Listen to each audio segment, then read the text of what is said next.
Hey everyone, wait.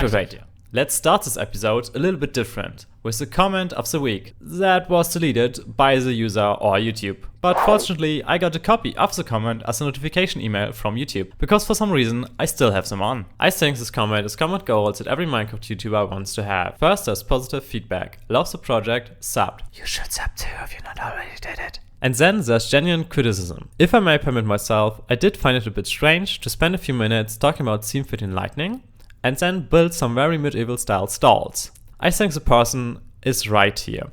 I show you the clip from episode 4 here, where I talk about the light, and then, I do build some medieval stalls. And here comes the best part about the comment. They also try to give me some tips how to do it better. Not a big deal, but at the heart of the city they seem out of place. Maybe if you added some more pillars or pipes from the roof into the stall area and use more a mix of iron bars and different walls instead of the wood fences. So I actually will redesign some of the stalls, some of the market stalls. I will not redesign all of them, but some of them, and here are already the first impressions of that, and yes, it looks better, definitely.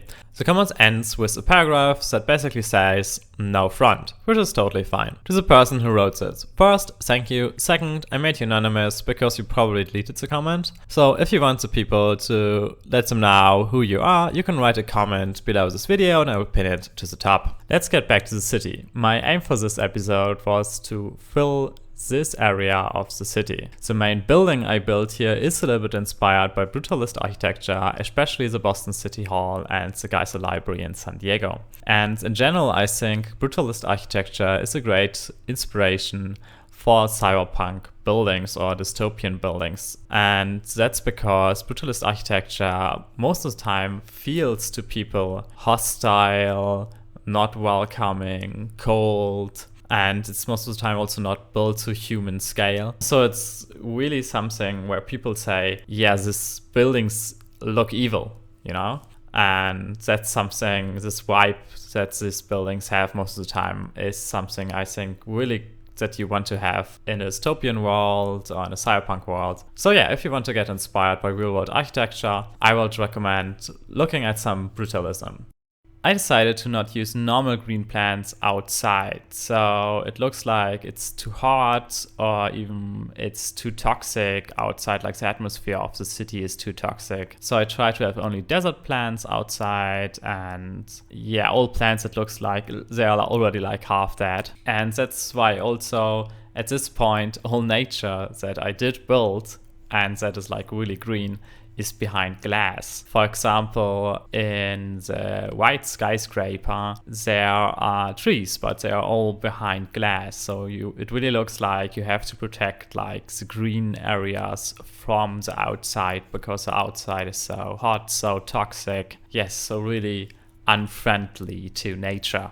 I hope that my city will be a little bit more dystopian because I remove normal green plants from the outside. On the other hand, decorating with green plants, decorating a city with that is a really easy way actually to decorate a city in Minecraft. So I have to find a balance to the point where I have the opportunity to still decorate my city with some form of green, and on the other hand that I don't want to have that much green in the city, so it really looks like it's something even luxurious.